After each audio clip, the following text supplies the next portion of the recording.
सुप्रभात। जय मसीह की। आज का वचन हमारे जीवन का परमेश्वर।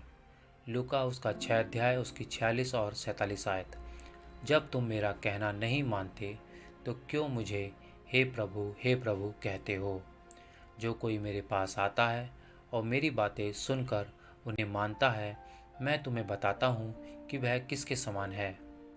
क्या आपके हृदय की इच्छा है कि आप उसे प्रसन्न करें जिसने आपको बचाया। प्रभु शब्द का प्रयोग लापरवाही से नहीं करना चाहिए। हमारी बातचीत और प्रार्थनाओं में यीशु को परमेश्वर के रूप में बोलना अस्वीकार होता है जब हम उसकी इच्छा और उसके वचन की अवहेलना करते हैं।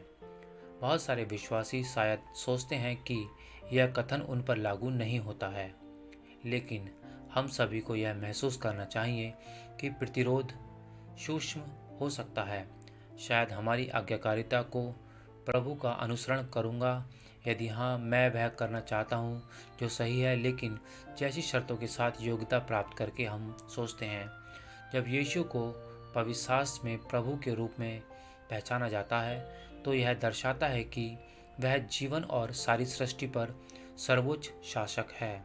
जब हम दावा करते हैं कि वह हमारा प्रभु है तो हम दावा कर रहे होते हैं कि वह हमारा उद्धारकर्ता और स्वामी है, जिसका अर्थ है कि हम सभी चीज़ों में उसके प्रति समर्पण करते हैं।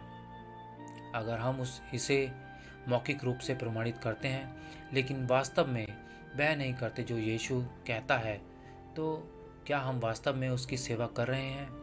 हम में से कोई भी पूरी तरह से मसीह की आज्ञा का पालन नहीं कर सकता, लेकिन एक बार जब हम यीशु में नया जन्म ले लेते हैं तो उसके प्रति समर्पण होना हमारे हृदय की इच्छा और हमारा अभ्यास होना चाहिए। आखिरकार उसने हमें अपने बहुमूल्य लहू से खरीदा और वह हमारी भलाई के लिए हम पर अधिकार करता है।